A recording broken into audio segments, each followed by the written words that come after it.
This is the Lone Creator YouTube. We hope this video helps. You'll start by using the account you actually want on your Mac.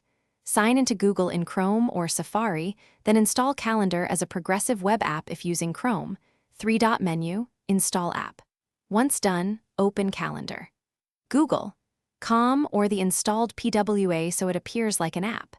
Make sure notifications are permitted in System Preferences for that browser or the PWA because reminders won't reach you otherwise. This sets the foundation for real-time syncing and native-like behavior on Mac OS. Now integrate Google Calendar into the Mac system.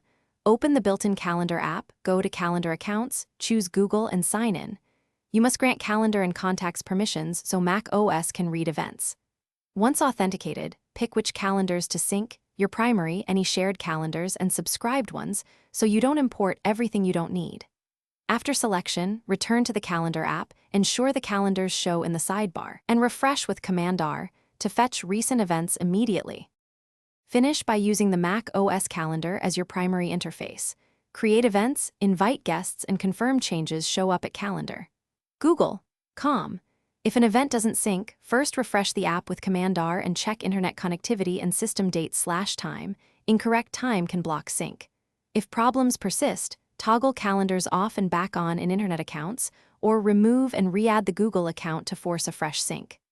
As a last resort, restart the Calendar app or your Mac to clear. Thanks for watching. Consider subscribing if we helped you.